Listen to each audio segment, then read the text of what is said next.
Thank you all for joining us. I'm Matthew Silverman, the director of the Haberman Institute for Jewish Studies, and it is my pleasure to welcome you all to our conversation with McKenzie Wren, who will be exploring Judaism and gender today. Every day, headlines remind us of how central gender is in our public conversations. Today, I read a headline that said, "With Francis, LGBTQ Catholics finally felt seen. Will the new Pope turn away from us?" These news stories and personal narratives often lead to conversations with family and friends. I'm excited to deepen my understanding of gender in today's world and hopefully develop a greater sense of empathy. We extend our gratitude to Andrew R. Ammerman for sponsoring our 2025 lecture series. Andrew dedicates this semester's learning in loving memory of Josephine and H. Max Ammerman and Stephen C. Ammerman. Sponsoring lectures is a meaningful way to honor or remember a loved one or to mark a significant occasion, such as a yard site, a personal or professional achievement, or a milestone celebration. Your sponsorship donations, as well as contributions at any level, allows us to continue offering these lectures free of charge for all participants.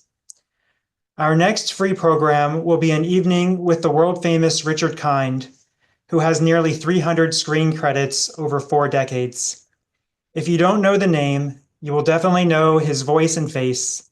Check out our website for more information on this program and more, and how to get involved. As always, please feel free to submit your questions via the Q&A button on your Zoom screen. Kindly keep your questions concise and in complete sentences. We will address them at the end of the lecture, though you can submit them at any time during the presentation. This program is being recorded and will be available on our website. And now it is my pleasure to introduce today's speaker, McKenzie Wren. McKenzie is the Special Projects Manager for the Southern Jewish Resource Network for Gender and Sexual Diversity, where she helps synagogues, institutions, and communities be more welcoming to all people, especially members of the LGBTQ+ communities. She is also an independent diversity, equity, and inclusion consultant specializing in culture.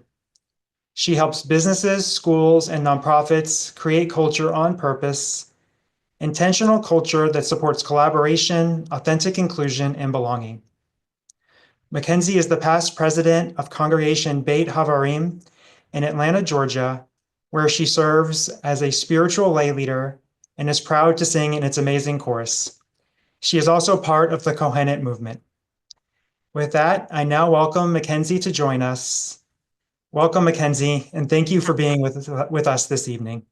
Hi, everyone, and thank you, Matt. It's so great to be here. What an honor to talk about a subject that is so near and dear to my heart. I am zooming in to you from Atlanta, where it is a lovely evening, and we're going to have an exploration of what I'm calling beyond the binary. And so with that, I'm going to go ahead and share my screen, and we will get rolling. All right. So Sojourn is basically born and raised at the intersection of LGBTQ+, Jewish, and Southern communities. And we are a premier resource for education, outreach, and advocacy. And we strive to make sure that there is a home for every LGBTQ+ person in Jewish life throughout the South. We offer a variety of educational activities and experiences that are inspired by Jewish and universal values.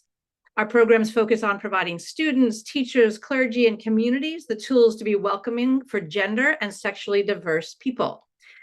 We also address gender equity and gender roles, which is a lot about what we're going to be talking about tonight.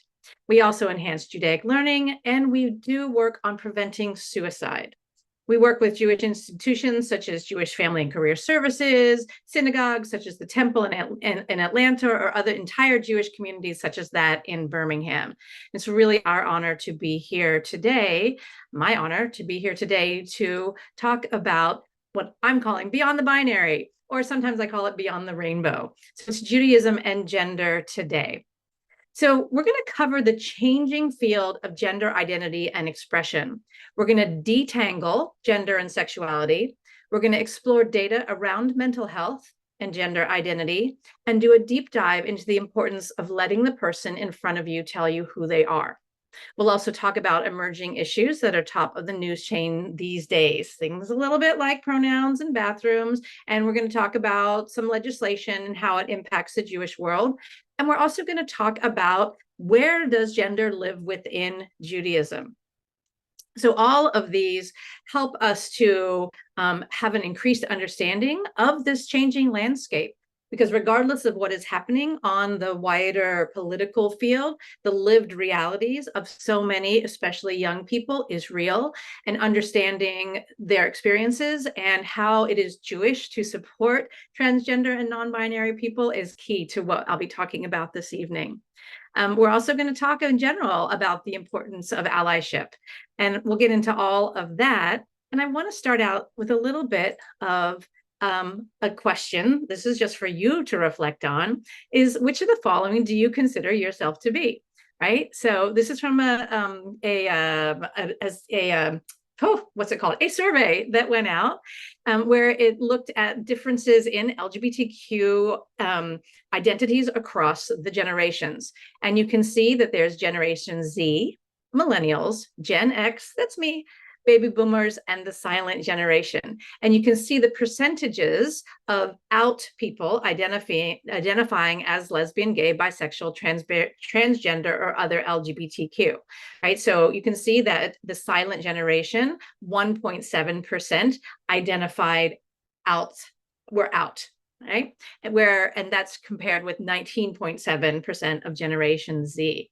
So those who, the Gen Z are the most likely subgroup to identify as LGBT, and then it decreases. And a lot of that is about acceptance, and it's about the changing field of social identities and how people have been more comfortable claiming their gender identity.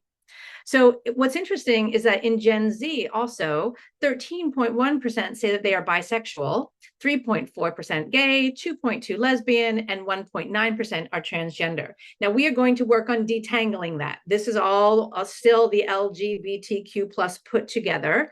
But it's new estimates show that around 300,000 youth ages 13 through 17 identify as transgender. Right? So all of these numbers are important to start out with as we begin to understand that how the prevalence and the numbers of people, that's the prevalence, the numbers of people who are identifying as LGBTQ plus. To look at it a different way, here in the US, there are 20 million LGBTQI plus, and I want to note the inclusion of the I, so lesbian, gay, bisexual, transgender, queer, intersex, and then plus people, 20 million people, 2 million adults identifying as transgender, and then 1.2 million people identifying as non-binary, right? And then we have this number again for the youth. So I want to note right off of the top that there is an incredible attack on transgender bodies, transgender people, non-binary people right now, and that rules and laws will not eliminate LGBTQ people. It has never happened before, and it never will happen. Trans and queer people have been around forever and will always be around. And no matter the laws and legislation, we will still continue to exist. And it's just a matter of how difficult is it for us to exist. So legislation can restrict or deny certain rights, but it cannot erase the identities or experiences of LGBTQ plus individuals. So let's talk about gender. So children are born not knowing what it means to be boy or girls. But societal expectations tell us a really different story, right? There's boys' toys, there's girl toys. If you ever walk down the toy aisle, you see that there are pink toys and there are blue toys, and there are, a lot of messages like, oh, she's so pretty, oh, he's so strong. And we get locked into performing different gender roles. Now, this is a social construct, and I will say on behalf of everybody, it is one of the most powerful social constructs. We're going to talk a little bit about biology and get into all of this, but what I really want to frame is that the roles of gender have always been changing, and things that we think are matter of fact now are actually fairly new.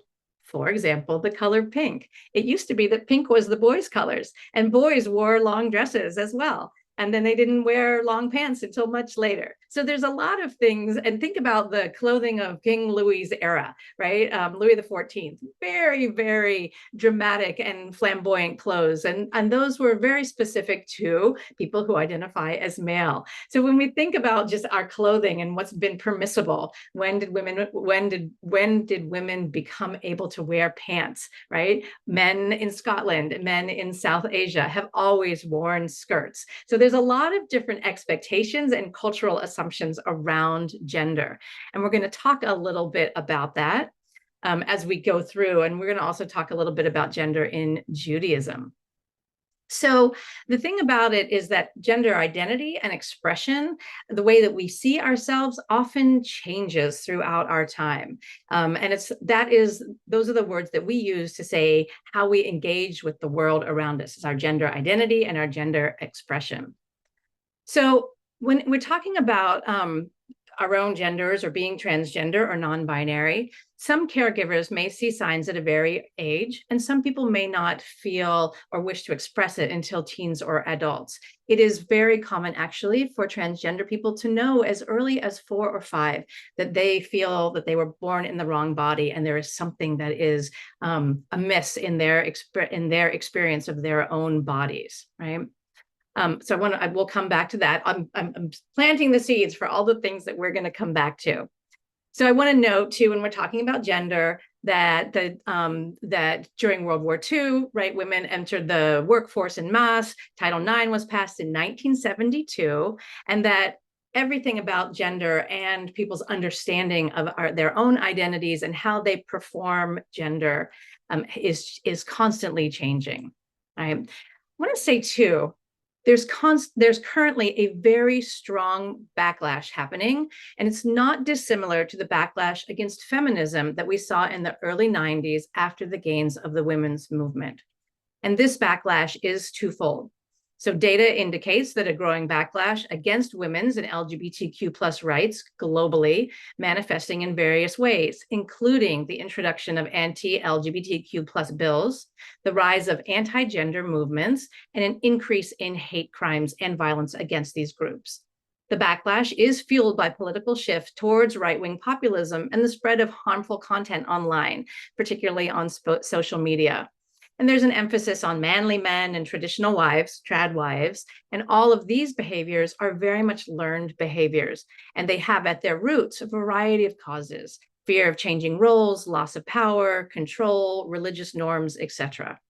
And these are all deeply entrenched biases, and they're across pretty much all populations and demographics. And that's even despite the changes that have been brought about by the role changes and numbers of women in the workplace, and then things like men staying at home to be stay-at-home dads, and parents sharing the load more equally with working and being parents. So all of this is to say that it's a mess out there right now. That's what I'll really say. It's hard right now. It's a mess. It's hard to understand. And what at the end of the day is most important is how are people feeling in their own bodies, and do we create inclusive spaces so that all people can feel comfortable being the human that they can be, living up to their fullest potential, made Betz Elohim in the image of God. Right? So all of these are the mess around gender. So now let's get into some unpacking. So first of all, as I mentioned before, LGBTQI plus, right? Lesbian, gay, bisexual, transgender, queer, intersex, and beyond. We at Sojourn like to use gender and sexual diversity, GSD, because we believe it to be more of a spectrum. Oftentimes what happens in this alphabet is that people have to find a specific word to lock into that describes their lived experience. So we use gender and sexually diverse to explain the full spectrum, with the understanding that our relationship to our bodies, our sexual orientation, our sexuality changes over time. So let's get into that a little bit more.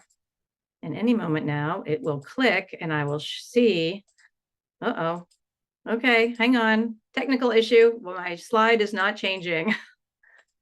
All right, let's just go here. But what I want to say, nope, it's not showing, is that sexual orientation or simply sexuality and gender identity are different, and that also we need to be able to untangle them. Okay, we'll come back to this one now. So here is our little person. Gender expression is the outward presentation. It's the way a person communicates their gender identity to others by the way they dress, act, or refer to themselves, right? So you can see that there's the little lines on the outside of the body. Gender identity is a person's internal sense of being a man or a woman or anything in the mosaic, right? So there's that spectrum, that mosaic, right? And then orientation or attraction is the term to describe sexual and or romantic attraction to others. And then for now, we use the word sex to talk about the labels male or female or intersex given to someone at birth based on a visual presentation of their body parts. Sex and gender are oftentimes used interchangeably. Our words really are not sufficient enough to describe the full experience, and our understanding of biology is still being excavated and understood, and understanding more deeply sex, and including things like intersex and chromosomal differences and the whole incredible array of diversity that is present in the human experience. So one of the things that that's talked about in this particular arena of sex is sex assigned at birth. And again, that is when it's, again, but usually based on a combination of anatomy, hormones, and chromosomes. And it's one of those chromosomes are frequently used to determine sex. From prenatal karyotyping is the word, but though that's not often used just as much as a visual presentation of genitalia. And chromosomes do not always determine genitalia, sex, or gender, right? So in the past 3 decades, more than 25 genes have been identified that were once believed to be associated solely with male or female biology, but in fact exhibit more complex or non-binary variations. And with the advent of new scientific knowledge, it's increasingly evident that biological sex does not fit a binary model. And intersex conditions are increasingly being recognized as naturally occurring variations of human physiology, right? And so if you're following the news, as I said, it's messy out there. You know that there are bills and laws and movements to define and restrict the definitions of man and woman. A Republican senator introduced Defining Male and Female Act of 2025 in March. And that's a bill codifying, and I quote, legal definitions of male, female, and sex to ensure they are based on biological reality rather than radical left-wing ideology. That was the actual language in the bill. We also have a bill defining sex-based terms that passed the Alabama House Wednesday, just last week, and was headed to Governor Kay Ivey's desk. Right? And so this particularly known as What is the Woman Act? And it would define sex as the state of being male or female as observed or clinically verified at birth, and provide further definitions for female, male, man, woman, boy, girl, mother, and father. So all that to say that there's a lot of attention being paid to gender and sex right now. And it's complicated, and its biology is complicated, and people's lived experiences are incredibly complicated. So when we get to the fact that sex is a multifaceted trait that has some components that are present at birth and some components that are developed during puberty, and each of these components show variation, right?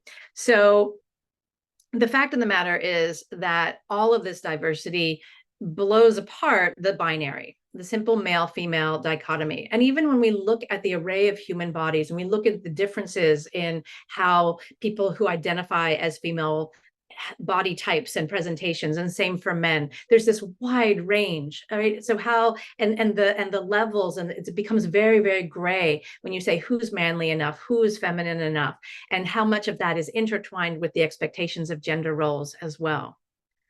I'm not going to go too deeply into into biology, because I am not a biologist.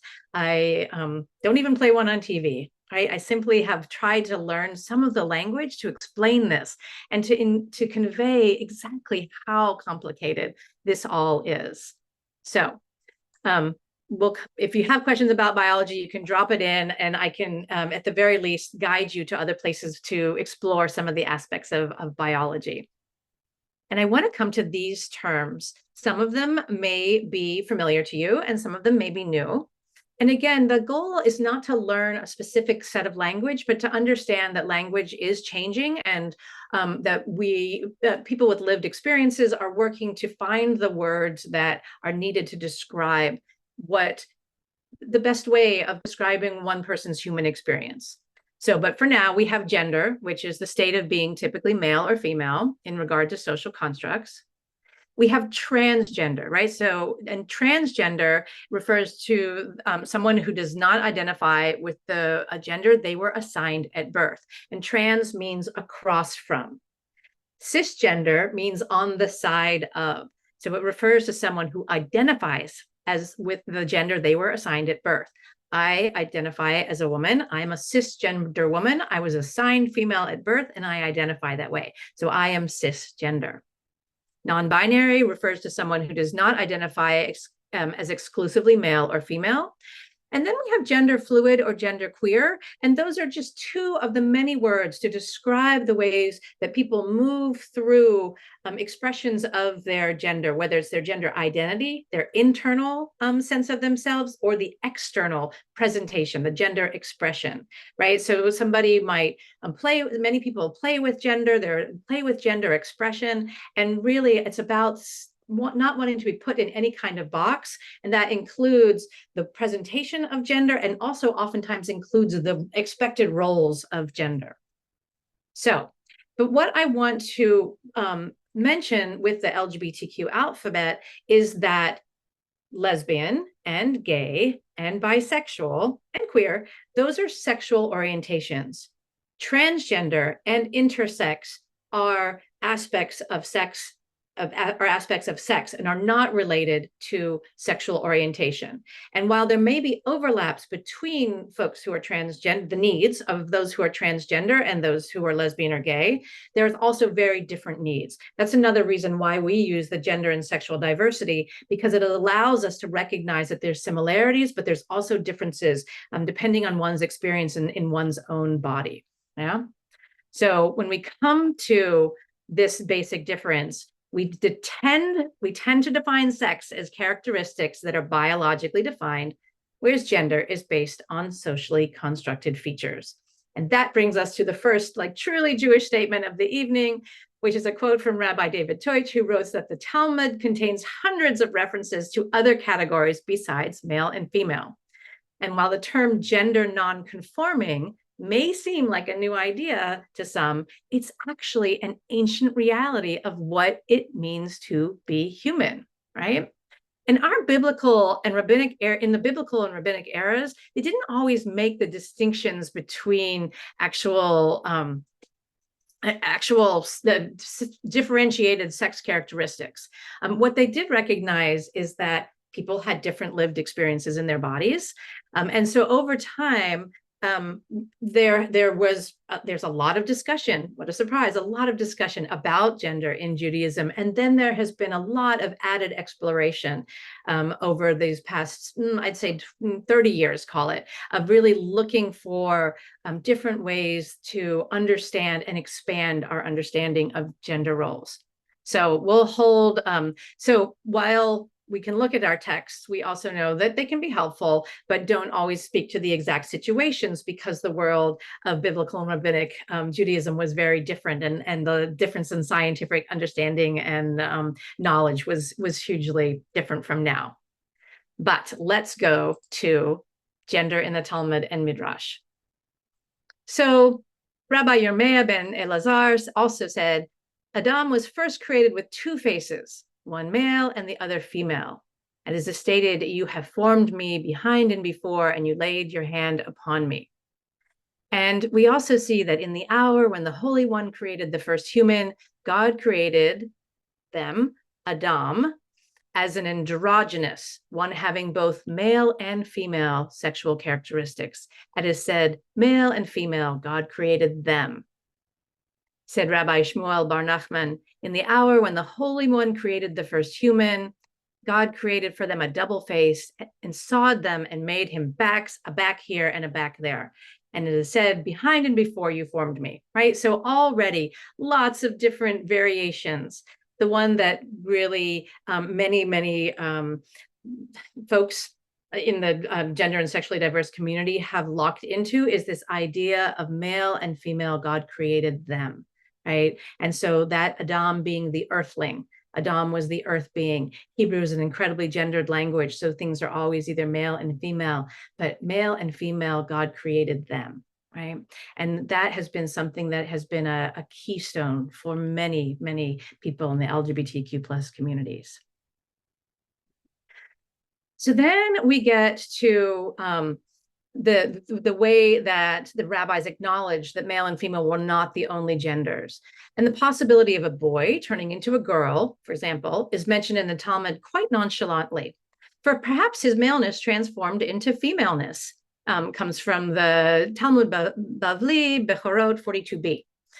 They also spoke of the androgynos, who is both male and female, and the tumtum, a person who lacked male genitalia but was not female, or lacked female genitalia but was not male. Tumtum is also oftentimes described as hidden, like it's hidden. The genitalia and the sex characteristics or gender was hidden. So the tumtum was permitted both to initiate a marriage like a groom and to become married like a bride. The tumtum also inherited from his or her, their father's estate in all the ways in which a son would, and was supported from the father's estate in all the ways in which a daughter would be. And then we get to, for those who had been castrated, whether forcibly by their Babylonian captors some 2,700 years ago, or surgically due to emotional suffering in the 21st century, God says, I will give unto them in my house and within my walls hand, strength, and name, prestige, far more than there for sons and daughters, an eternal name that will never be cut off. So there's ancient, and that's from Rabbi Gershon Winkler, right? And this idea that the rabbis and the learned people of the time looked at what was happening for the humans in their communities, saw the different ways that people were expressing themselves, and made accommodations in the best way possible. Here we have that same quote again. The androgynos is in some ways like men, as I just said. And here is, so even the words gender or sex, we used to always say the 8 genders in Talmud, but really it's not gender, it's sex. So this is where our language gets a little dicey, right? So we have these 8 genders in the Talmud. Actually, My Jewish Learning has a wonderful article on this. So if you want to explore this a little bit more, you can go to that wonderful resource of My Jewish Learning. And we see that there is a zachar, male, and a nekeva, female. And then we have the androgynos, the tumtum, the ailonit chama, identified female at birth, but later naturally developing male characteristics. The ailonit adam, identified female at birth, but later naturally developing male characteristics through human intervention. The saris hama, identified male at birth, but later naturally developing female characteristics. And the saris adam, identified male at birth and later developing female characteristics through human intervention. So you can see that there's, like, it moves through, was it natural or was it human intervention? Is it hidden? Is it both? Is it the binary? And here these there's only, yeah, these descriptions that hold at the time when they were first lifted up as broad an expression of human sexual characteristics, gender presentation as was possible. So that's a lot, right? It's a lot of information. And what does it mean for us now? So let's talk about some gender in our Jewish times, right? So in Reform Judaism, there's been a strong history of embracing LGBTQ plus individuals and has made significant efforts to welcome and include transgender people. In 2015, the Union for Reform Judaism adopted a resolution affirming the full equality, inclusion, and acceptance of people of all gender identities. Conservative Rabbinical Assembly has committed to full inclusion of all genders in Jewish life, including transgender individuals.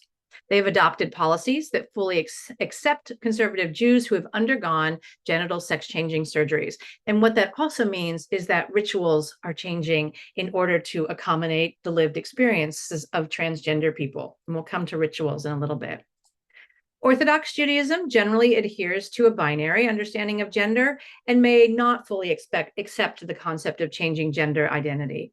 However, some Orthodox rabbis have made accommodations for transgender individuals, particularly those who have been transitioned in limited ways to maintain public order and propriety. These are broad generalizations, y'all. I'm not trying to I am a little bit putting everybody in a box, but I just want to talk broadly about the changes in, across the Jewish worlds. And then for reconstructing Judaism, humanism, and renewal have long histories of full inclusion and are often actually leaders in expanding ritual practices and language. So suffice it to say that so much around the roles of women in Judaism has been on a pathway for so many years. And now that same pathway is being explored for transgender and non-binary individuals. How does Judaism change and adapt? How does Judaism change and adapt while keeping at its core that which is most precious, right? And so those are some of the conversations that are happening. And the reality is that many people who are trans or non-binary or lesbian, gay, or bi, or queer in any way have pulled away from Judaism.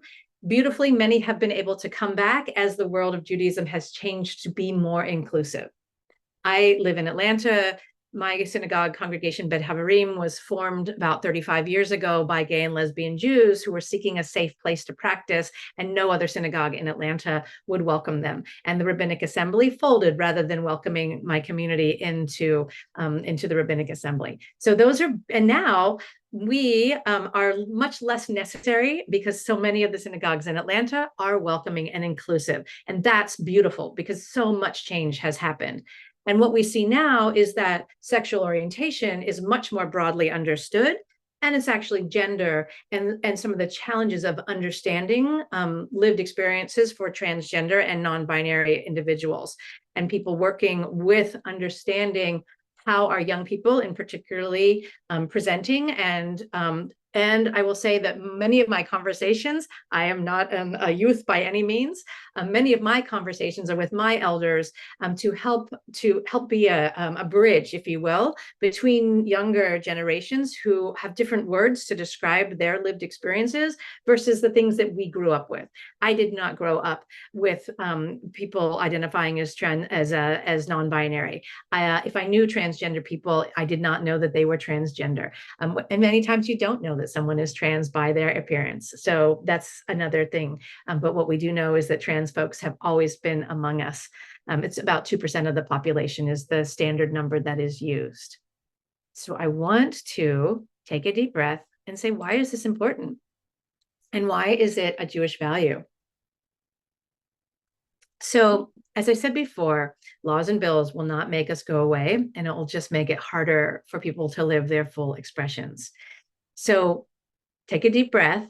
Some of these may be familiar to you, may be new. Here we go. So this is from a survey done by the Trevor Project, and they survey over 1,400 young people, and those young people in the survey identified more than 100 sexual orientations and more than 100 gender identities. Why is this important? And why do you need to know these words? Well, you don't actually need to know these words. The thing that feels really important to me is that to understand how important it is for people to be able to find the words that they need to identify themselves, right? I don't need to know what every single one of these words mean. They might also be out of date, and there's probably 100 more that have been added onto it. So when we think about this idea of young people finding words to describe themselves, that is when it is important to also understand that my custom of language and what I didn't grow up with is irrelevant. And what is important for me is to support this young person in front of them. I'm going to talk a little bit about mental health in a few moments. But in knowing these words, you can Google them. But what is important is that you allow the people in front of you to identify themselves, right? That's what's really important here. And when we talk about a lot of people struggle with, oh, I can't keep up, I don't know what to say, I don't know how, I don't understand the pronouns. That's okay. The best important thing is to lead with love and to let the person in front of you define themselves, and to the best of your ability, use their name, and let them be who they need to be. So before we get to mental health, I want to talk about pronouns, because of course we have to talk about pronouns. How many of these do you know? You might be comfortable or have seen they and them and theirs. And of course, there's she and he, and she and her, and he and him. And then there's also the neo-pronouns, which is the ones that begin with a Z and X. Those are less used, but these are attempts for people to find words to express their lived experiences. Many people whose identities do not fit the binary, or whose gender does not align with their sex assigned at birth, face being called by the wrong pronoun on a day-to-day basis. And it's one of the many experiences which can make folks feel rejected and dysphoric, which means uncomfortable in their gender. And using the correct pronouns to the best of your abilities is a crucial way to show that you recognize, acknowledge, and accept the person in front of you. You're going to make a mistake. I make mistakes. Everybody makes mistakes. You gracefully apologize, promise to do better, and you move on. And when in doubt, use their name, right? So this is the idea also, that understanding that a pronoun doesn't tell you everything about someone's gender in an important way. But what it does show is that you acknowledge and affirm their expression of their own identity, right? So it's also when somebody presents as a they, them, or a ze, zim, that doesn't tell you anything about their sexual orientation. And again, so separating out sexual orientation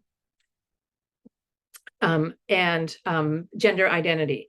And hang on just a second. I want to just check a little tech thing. All good on the tech front still? Okay, that was from before. I think we're all good. Okay, so where was I? Talking about pronouns. Pronouns may not tell you anything about someone's sexual orientation. It tells you only a little bit about their gender identity, or perhaps just their gender expression. So another thing about pronouns is you might hear someone say preferred pronouns. We recommend dropping preferred and just using pronouns. And because pronouns are just the words that we use to describe ourselves. And there's no rules for which genders use which pronouns. Pronouns often align with someone's gender in the traditional way that many of us have learned. For example, a man using he, him pronouns, but it's not always the case. And as I just said before, you can never really tell which pronouns someone uses just by looking at them. So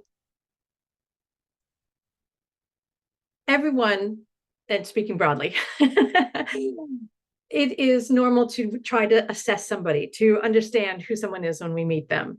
And one of the most beautiful things about being made B'Tselem Elohim, in the image of God, is that everybody is B'Tselem Elohim. And there is a way of expanding the way that we hold each other to loosen up our expectations and assumptions. And so in this way, letting people try to avoid assumptions, to avoid understanding what something means. My name is McKenzie. I'm as Jewish as they come. I oftentimes will get, McKenzie, what kind of Jewish name is that? Well, it's not a Jewish name, but I am Jewish, and I am very, very Jewish. And that idea of what are the questions and the ways that we talk to people that create inclusion? And so the same way of using pronouns, and how do we welcome people who may be different from us, and understanding that a lot of the questions that I might carry in my heart are actually irrelevant in the face of the human being standing in front of me. And if I end up having a relationship with the human across from me, they might choose to reveal their story to me. And that is a beautiful gift to hold lightly. But they may not, in which case I need to contain my curiosity, and I'm a very nosy person, and go on and just accept them for the human that they are in front of me. So all of this to say that people are creating new names for their gender identity and their sexual orientation. You don't have to understand, you just have to, the invitation is to honor their choice, and also honor that these names and pronoun usage might change also. So I want to, we're going to travel a little bit now and just do a little bit of mental health, because understanding that the primary message when we talk about mental health is to understand that one supportive person can save a life. I'm not catastrophizing when I say that. LGBTQ youth are under attack. LGBTQ people in the country are under attack. And for young people, one supportive adult can save a life. This is, again, information from the Trevor Project. So we see this number of 45% of LGBTQ youth seriously considered attempting suicide. That is a horrendous data point. And what we also know is that youth who felt high social support from their family reported attempting suicide less than half the rate of those who felt low or moderate social support. So it matters, right? These small measures of support are actually absolutely huge. So I want to also hold that as we look at this data, hold in mind that suicidal ideation is up for all young people, and it's even more so for gender nonconforming youth and for gay, lesbian, bi, pansexual, queer, and questioning youth. I want to also say that it is not being trans that causes someone to have suicidal ideation. It is often the external pressures of the world that causes that discomfort. My colleague Drew, who is a transgender man, brings the story again and again to hit home that being trans is a lived experience that is as beautiful as any other human experience. And the suicidal ideation is oftentimes coming from that pressure of not being understood and supported. Yeah. So these numbers are not good, and they don't get actually better. And right now, the suicide hotline numbers since the change in administration have been off the charts in terms of calls. Here again, this is just more sad data with a little bit of happy data on this end, which is that queer youth who live in a community that's accepting, they report significantly lower rates of attempting suicide. So there again, that is just continuing on to hit home. One supportive adult can save a life, and inclusive communities are amazing for young people to grow up in. So what does support look like? So the 5 most common ways that queer kids feeling supported is that their parents or caregivers are welcoming of their friends or partners who are also LGBTQ. Ask them questions, speak respectfully, use the name and pronouns correctly to the best of their ability. Support their gender expression, and parents, caregivers educating themselves about LGBTQ people and issues. And that's one of the things that is is the clear work for Sojourn. That is one of the things we do, is support people who might need resources to understand family members, to build bridges across generations, to talk about mental health support. That's key work of Sojourn. All right, so that's the data that says that, again, it's really rough right now. It's really rough for young people. It's rough for all people who are gender and sexually diverse. It's terrible for trans people. There's so many bills. I live in the South, like around 350 bills that were put forward, and many of them passed across the South. So just to say that these experiences are very, very real. But why is supporting LGBTQ people a Jewish value? So I already mentioned B'Tselem Elohim, right? That we're created in the image of God. And that is true for every human being on the earth. We also really lean into Pekuah Nefesh, right? To save a life. And that stricture is such that, right, you're allowed to violate the Shabbat rules to save a life, right? Those are the things. You're allowed to drive on Shabbat if it means saving a life. These kinds of things. Everything else falls away in order to save a life. And we believe this as Sojourn is the most important things, is to understand that saving a life and preventing, hopefully, somebody from taking their own life, and beyond that, helping them to live a thriving life, that is part of Pekua Nefesh as well. And I want to really hit that, because it's not just thriving, not just saving a life, it's actually helping someone to thrive. And then we have Adam Yachad, a single human being, right? So this Adam Yachad is we are all one human family, right? Made in the image of God. And there's 1,000 other Jewish values. And they're things like kavod, respect, kehila, community, chesed, loving kindness, rachamim, mercy, right? So many of our Jewish values, when we lean into them, they tell us why supporting LGBTQ people is a human value. And that understanding that in our sacred stories, we have these expressions of different genders. We have roles. We have stories that have been lifted up to understand that there are gay people and there are trans people, and that the rabbis saw the full expression and worked to accommodate. And that some things then later became codified, or language gets taken out of context, right? We think about that terrible phrase from Leviticus, and that one piece, right, is oftentimes pulled out to say homosexuality is a sin, right? That one thing that's the thing that's lifted up, where all of the other things, like not mixing your linens and your wools, or the thing, a million other things that I'm not remembering right now in the presentation mode, but so many of the literal, specific biblical guidance are not use stoning, right? Stoning people to death. We don't do that anymore. And yet this one piece from Leviticus gets picked up and said, this is true, right? So this is another way of like looking into our ancient stories to say what's really here and what's at the foundation of Judaism. And so much about what's at the foundation of Judaism is love, right? It really is. And that's the idea of making the world a better place. One of my most adored things about Judaism is that the work of our hands in this world, making the world a better place through our hands in this lifetime. And all of these are the reasons why supporting LGBTQ people is a Jewish value, right? So let's talk about what it looks like in practice. So talking now about, here's some ways to be a strong ally and slow things down. Take a deep breath. When in doubt, it's always a good thing just to take a breath. Softening your voice, pausing reflectively before responding, counting to 3 or 10, 120, 118 if you need to. And all of these ways of just knowing what's happening in your body, right? That's part of this awareness. Our bodies have incredible messages to tell us. And if I find myself getting tense, I want to be curious about that. So part of the first noticing about being an ally is, how is your body responding? And then being curious about that and going and exploring what that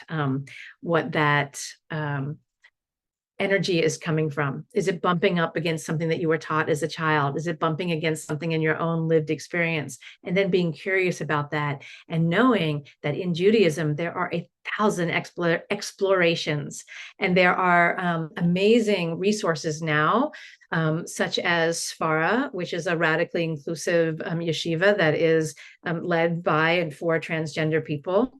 There's the Non-Binary Hebrew Project, which is looking at the highly gendered aspect of Hebrew in order to help people find the prayer language that they need in order to stay connected to God, to spirit, to Judaism, right? There's also changing, like in the Open Mikveh Project, where how do people use ritual baths? And there's new rituals and new prayers in order to honor transgender experiences, non-binary experiences, and to provide support so that people will not feel separated from their Judaism. Because what happens when people don't feel welcome or they don't feel seen, then they pull away. And that I know many people who have pulled away from their faith because they did not feel welcome. I'm also thrilled to say I know many people who have come back because of the changes that are happening in Judaism right now. In non-binary Hebrew, if you're a Hebrew speaker, which I am not, there's a lot of conversation around right now of, do you create new endings? Do you create new modifications, or do you restate things, right? It's really fascinating. And if you check out the Non-Binary Hebrew Project, which is created by a young University of Colorado student named Lior Gross and their one of their professors, and this resource that is it's open source, so it's being added to all the time.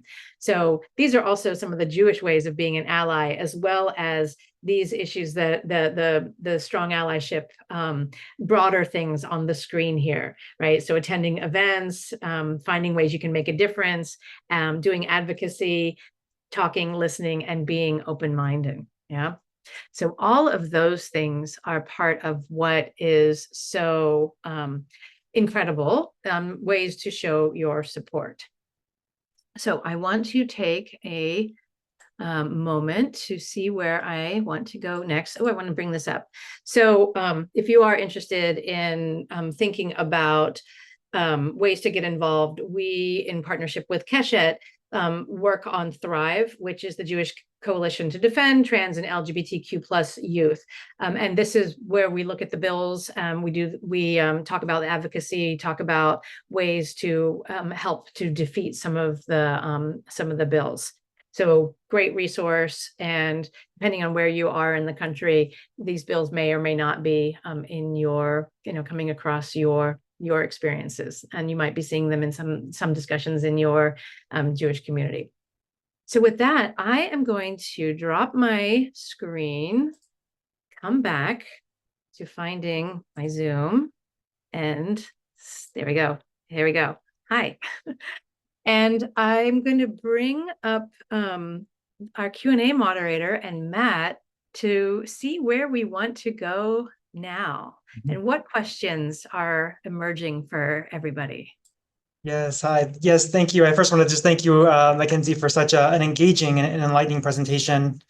I truly appreciate so much of what you shared. And as you said, it's so important in our world today. With that, I welcome everyone to continue to send in questions or thoughts, and we can continue the conversation. Just a basic question to get us started. A couple of people asked for resources that you mentioned in the slides, and we can obviously we'll send the resources to everyone after the program. It's up to you about the slides, but we'd be happy to send those also. If I'm happy to share some PDFs of some of the basic information. Absolutely. Okay, great. Thank you. So one question here is, where do you find hope in the difficult reality that we're facing? Oof. I love that question right off the bat.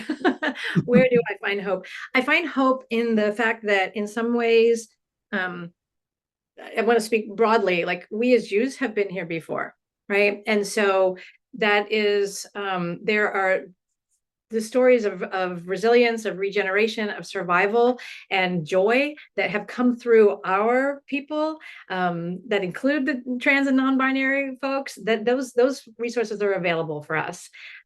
There's a very powerful quote that I apologize, I cannot remember who said it, but during the AIDS crisis, somebody said, we bury our friends in the morning, we advocate and we protest in the afternoon, and we dance in the evening. And those forms of resistance and coming together in community and not being alone. Isolation is truly the enemy. And so hope is the actions. Hope is the continuing the work of living and being inclusive and speaking out. Like all of those things. Like I struggled with hope a lot. And for a minute, I lost my hope. I'm not going to lie.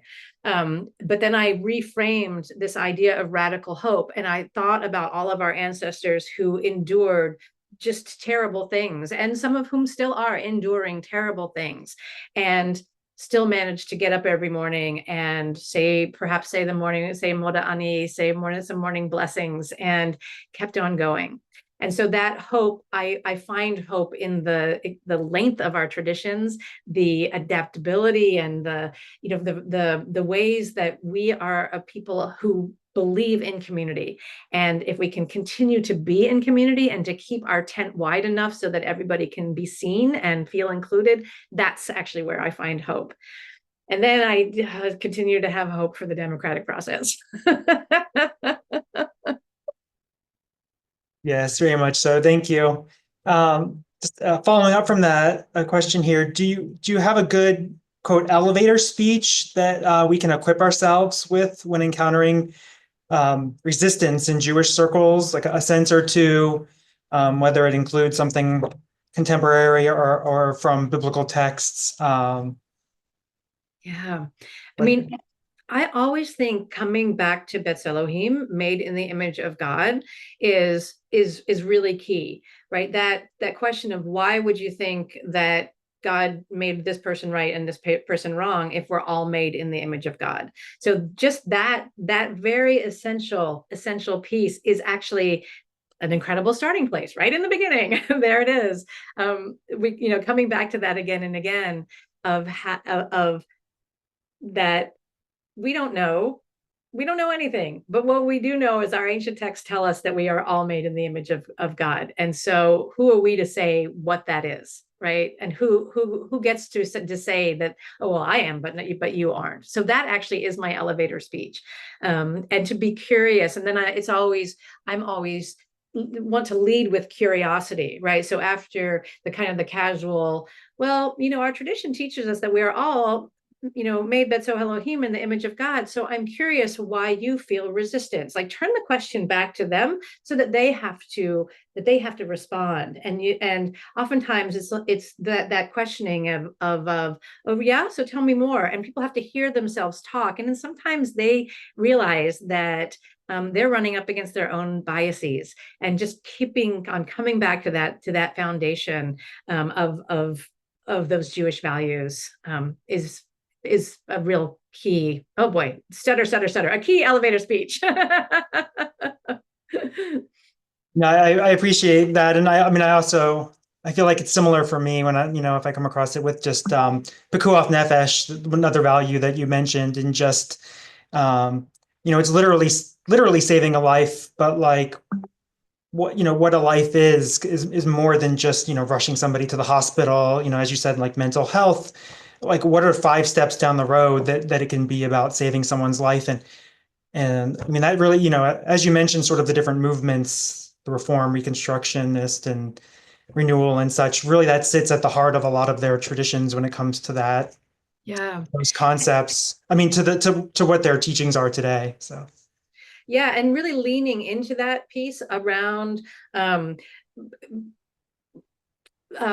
think too of we're a small people in the world, right? And folks who don't feel seen and included tend to turn away. And that one of the biggest threads throughout all of Judaism for as long as I've been like professionally involved in specifically these last 10 years, is shrinking numbers and people not affiliating, right? And so one of those things is, well, people might affiliate if they feel more welcome and seen, is another piece of it. Like if you're creating spaces that meet people where they are, there's a good chance people want to hang out with you. But if they don't feel welcome, they're probably not going to want to hang out with you. yeah, yes, definitely.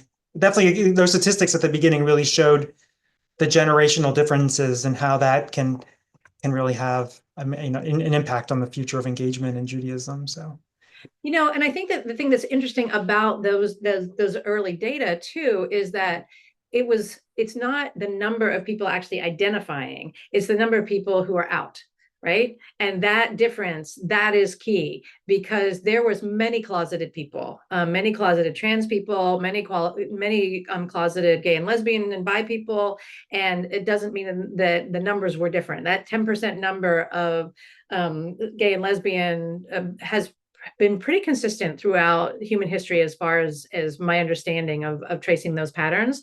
And again, the number of trans people is about 2%. And that's interesting too, when you think about number of Jews in the world. I think we're like, what, 2% of human population or something.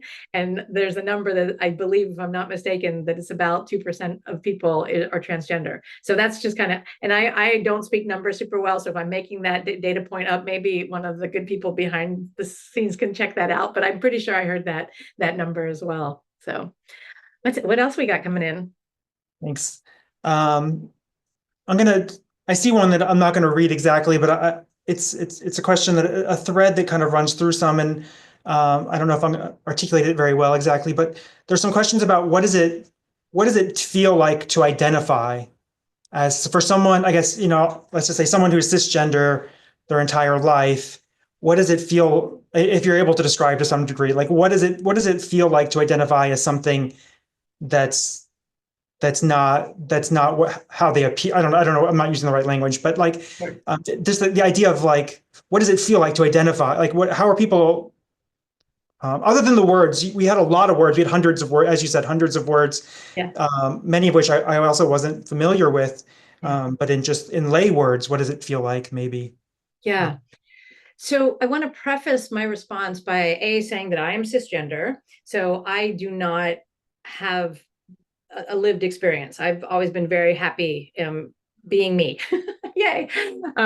And the other thing I want to say, this also comes from my colleague Drew, who would always remind us that if you have met one trans person, you have met one trans person. That the experiences of being non-binary and trans are as broad and varied as the individuals themselves, right? So that way of understanding that there is no norm, actually, and people have broadly different experiences, and that, for example, a 3 or 4-year-old who feels inherently uncomfortable in their body and inherently uncomfortable when being asked to perform their gender in like classic boy or girls roles, and they feel like it's like the words that my friends have shared is like being in clothes that are too tight or something that is restricting, and it's like a set of clothing that you just want to take off, and that sense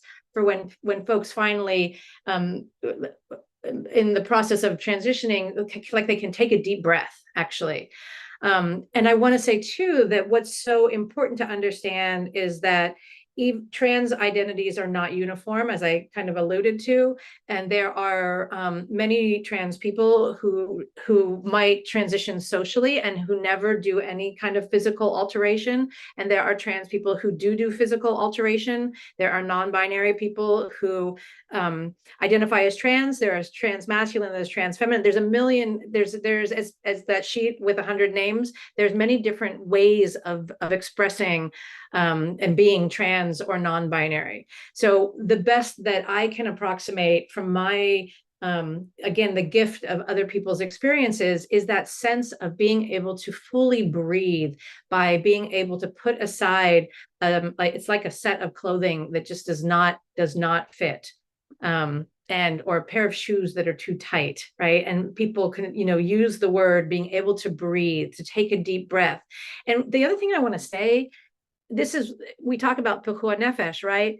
The idea that somebody might prefer to die rather than be able to live as the person that they know they can be, right? Like to be denied the freedom of their expression, that they would rather die, is a really sobering thought, right? Like that tells you this is not something that's light and easy. People would not choose this journey, like the difficulties, that come up for so many people who are in unsupportive communities to, to work their way through finding their true, becoming their true self. And if not allowed to do that, would prefer to die.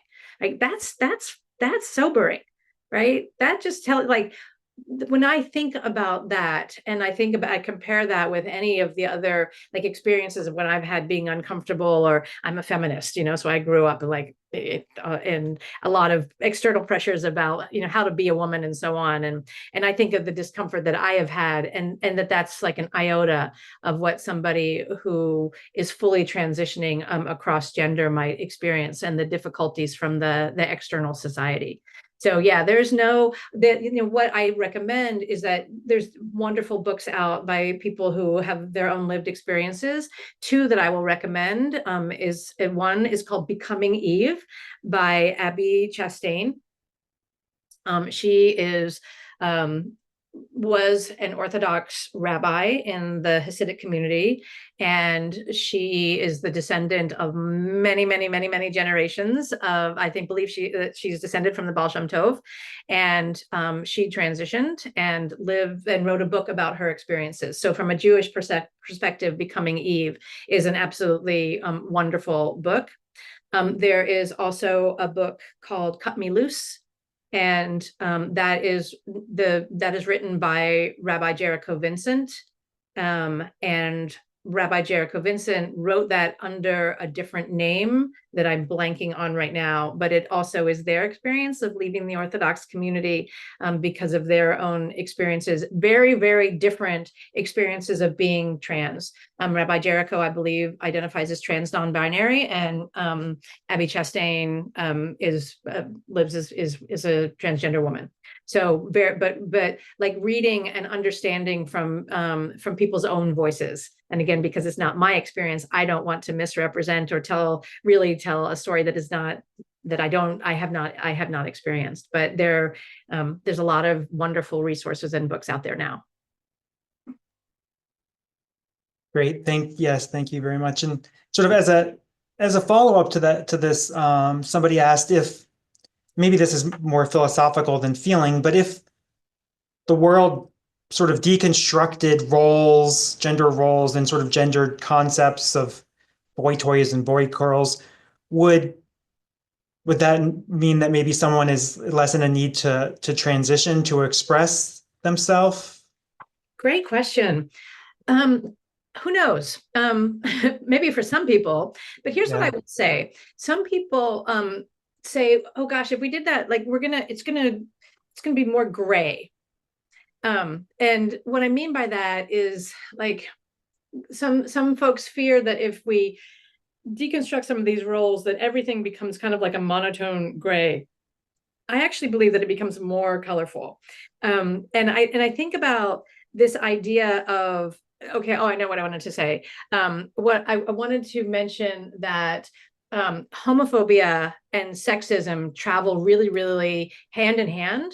And if the worst insult that you can give a man is that he's acting like a woman, like what's actually happening there, right? So part of the work that we do around gender equity is helping to, we believe that if we can heal some sexism, we can also heal some homophobia, because the pressures to perform and to be a certain way will not be there. So if somebody is able, so that's more, it's like that, it's almost like more of a non-binary experience, and then people have the different pathways to express their gender identity, their gender expression, their sexual orientation, their, the whole thing. And perhaps some people would not feel as uncomfortable in their bodies, and perhaps some people might still, right? So, but what would feel different, I believe, is that everybody would have more possibility to be able to follow their creative and energetic passions, right? And I think about my aunt for this, right? She is now 86-ish, right? And she wanted to be a ranger and a scientist and an athlete, and she became a librarian. She was the coolest librarian ever. But she became a librarian because that's what was available to her as a woman at that time. And what we've seen this huge expansion of changing roles, and there's also still limitations. And so I think about that with so much of gender roles, and folks who are really like living in that liminal in between space, how much of it is pushing against societal expectations and how much of it is pushing against an internal feeling of their own experience with their body. And I believe that it's both. Again, there's as many experiences as there are humans, but for some folks it does have to do with those social constructs, and other people it does have to do with their internal feeling of their bodies. It's a great question, though. Yeah, and I don't know. Let's try it and see. Yeah, I mean, I definitely I appreciate your answer. Yeah, it's and everything is so personal. What's clear from what you're saying is, every personal experience. It's at the heart of really everyone's experience and how they feel in their, in their bodies and minds and such. Yeah. There are a couple of questions and just a broad overview, like or your broad thoughts on the table. Like just somebody noted that the most central issues today, and by most central, we're really being somewhat narrow as far as most in the news. I would say, sports and in schools and in books and libraries and bathrooms, I think are three of the sort of in the news, the most central. If you have some general thoughts that you want to share about that. I do. So when we come back to Pikuah Nefesh and the importance of representation, books don't make people gay. Books don't make people trans. Banning books is always dumb. Just gonna be real blunt about that. Are there age appropriate reading materials? Absolutely. But that's the thing about fantastic librarians like my aunt, is they know what age appropriate reading materials are. And when I think about the fact that kids are way smarter than we give them credit for, and that if a 3 or 4-year-old knows that there's something going on with their relationship to their body, they are old enough to read books about, little boys wearing dresses. Like everybody, and kids are very matter of fact. That's the thing, is learned behavior. I believe it's learned behavior to hate. It's also learned behavior to say, oh, that's a girl thing, that's a boy thing. And we get those things at home. And so, around the book banning piece, I just think it's ridiculous. And if the norm is somehow, white Christian heterosexual male, did I miss anything? That if that's who everything is geared towards and nobody else gets representation, part of what has been so incredible about these last 50 years is the variety of representation and the importance of other voices other than that straight white Christian male perspective. And so banning books that deny the existence of other kinds of lived experiences, people are still going to have their lived experiences. It's just going to be a lot harder and people are going to be more miserable. So that's books. Bathrooms, my summary statement is people just want to pee safely. Basically and that the bathroom shenanigans are transgender women who is assigned male at birth, right? A transgender woman is somebody who was assigned male at birth. A transgender woman walking into a men's bathroom is hugely at risk. That puts her in an incredibly unsafe situation. And right now, all of this piece of, a trans man with a full beard walking into a women's restroom, right? He just wants to pee. Whether he stands up or sits down peeing is none of our business. But women, cisgender women or trans women who are in that bathroom and see a person with a full beard walking into a bathroom are going to freak out, right? So that sense of that we can somehow like legislate the way that our bodies look, and that a person who is living and is a man and living fully masculine male features, presentation, absolutely everything, but was assigned female at birth and now should go use a women's restroom, that creates lack of safety as well.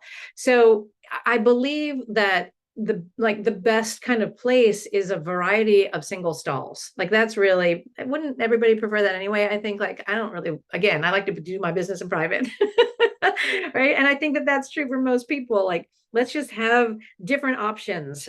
There's great architects in the world, and I know that bathroom design can change. I do believe that. And so having different possibilities for restrooms so that it just becomes a non-issue, I think is one of the things that the field of architecture could really push. So having options for single stalls is a great, and if you think about, so many single stall bathrooms are still coded as male or female. And why is that necessary? Okay, granted, women's restrooms generally tend to be a little cleaner, not gonna lie. And having single stalls that are just gender neutral, like it doesn't matter, right? This is to say you need the same things in order to do your business. So I think that that is usually an easier fix than most other things. The sports thing is probably one of the most complicated issues right now.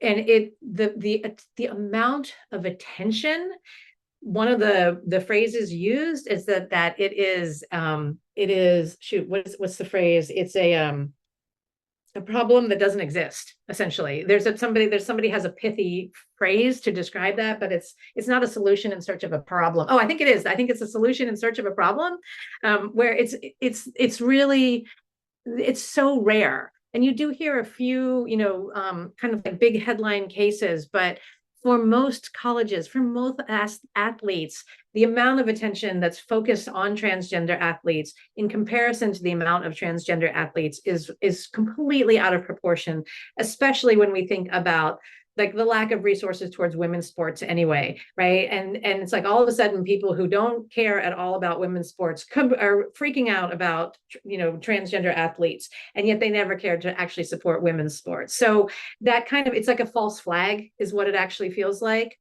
And research also shows that really up until puberty, like there's many co-ed teams now, and that is part of the changes thanks to Title IX.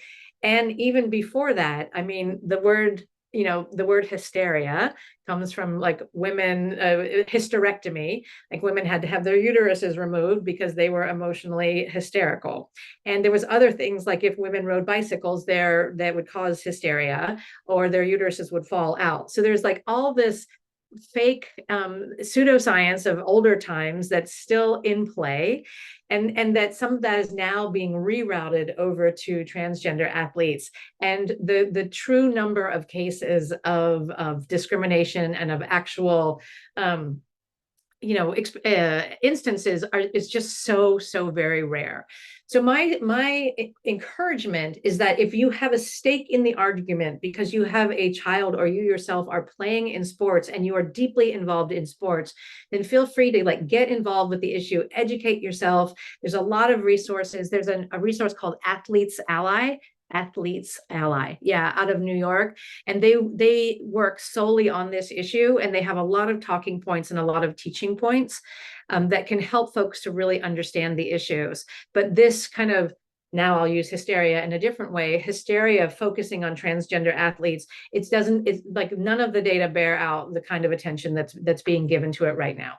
Most places have never dealt with it, have never had this experience, and it's unlikely that they ever will. And yet, laws preventing this are rampant right now. So did I cover all three? Yeah, books, bathrooms. Yeah. Yeah, I gave them all to you at once. So thank you. I appreciate you tackling each one. And so in just kind of sort of not continuing those specific ones, but just continuing with legislation, have you had success in opposing anti-LGBTQ plus legislation lately? There have been successes. It feels like there's been many fewer this session. I'm in Georgia, again in the South. I don't know how many of the folks are living in the South, but whew, y'all, it's rough. And the thing is, for us, it's been rough. So, like, that's one thing we're kind of used to doing this. And so we've been fighting for a long time. But unfortunately, one of the bills that we have been fighting against, though it's the so-called religious freedom bills, it's kind of like the cake, the cake bill of I don't have to make a cake for a gay wedding is the origin of the religious freedom bill. Unfortunately, where we have actually triumphed in the past like 5 years, that it did pass this year. So that's really sad. This year is really hard, and there's not a lot of successes that I can point to. My colleague Rose, who is the communications and advocacy, who does communications and advocacy with Sojourn, and through Thrive, they can provide lots of additional information. And if anybody's interested in that, you're welcome to reach out to me, and I'll connect you with Rose and or with Thrive. It's a great way to stay on top of the bills that are happening, at least in the South, because we work predominantly in the South. And Keshet works more on the national level, and we overlap with each other a lot. Yeah, I wish I had a better answer for that one. That's just like, oh, sad, but yeah. There were a few successes here and there across the country, but not too many. Yeah, that's unfortunate. Another question here is about other countries. Are there other countries that you think have this person put very healthy, helpful, accepting, expansive views of the LGBTQ community? Everything seems to be shifting right. But what I will say is that Israel has a pretty great track record. Many Western European countries, the Netherlands, for sure. And then there is a South American country that recently just had some expansive bills passed that are hopeful, and I cannot remember which country it is, unfortunately. But yeah, like one of the there's many different communities in Israel, and while there is not formal recognition of gay marriages in Israel and of caregiving and so on, actually the community itself has been huge and made incredible strides, and the Tel Aviv Pride is one of the biggest in the world. So that's kind of Israel's kind of a mixed bag there, because like on the religious and like one of my friend's daughters actually helped to get that bill, a bill passed of recognizing her female partner as a parent of their twins. So there have been some successes, but other than that, I don't really know. Thank you. Yeah, I appreciate that. And with Israel coming to the conversation, there's a question here, and I don't want to stray too much into Israel politics, but I'll if you have any brief thoughts on this. Somebody asked, what do you think the root cause of anti-Zionism within the gender and sexual diversity community, given the link between Judaism and the community? Do you have any insight between that link?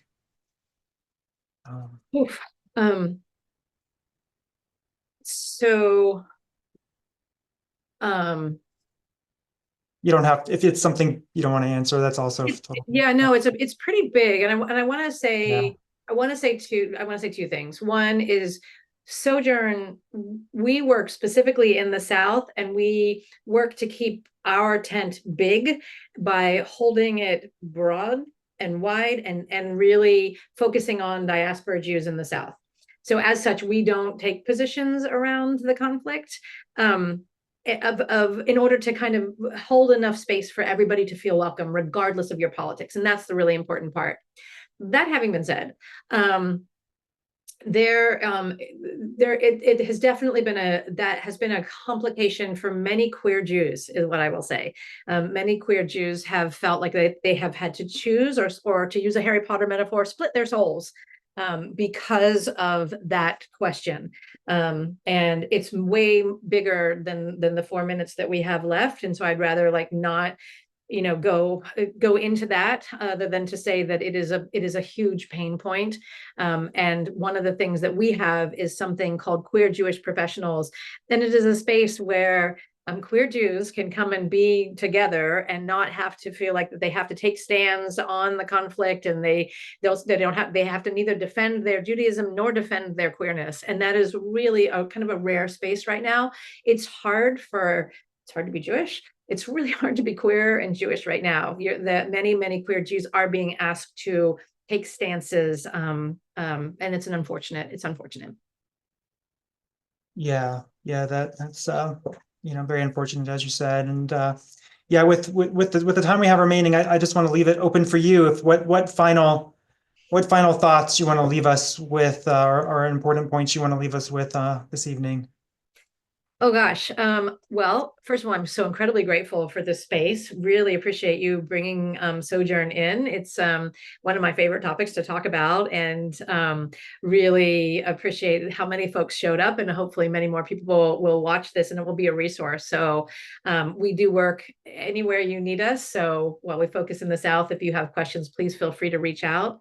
And I think that the thing that I would just encourage is that reminder of defending and speaking up for trans and non-binary community in particular is a Jewish value, and that we need everybody in this fight to overcome, and that it has to be done with love and curiosity. So I think that that's really, we're in the time of counting the Omer right now, and we have just now shifted to Gevura Shebe Tiferet, right? So we just switched, and so that idea of strong boundaries, and like knowing that it is important for people to make their voices heard, and to do it through a place of beauty. Tiferet being beauty, like that feels like a really beautiful place to end. Is in this week of Tiferet, of let our resistance be beautiful, and let our coming and building community to be inclusive of all of the beautiful variety of the human experience.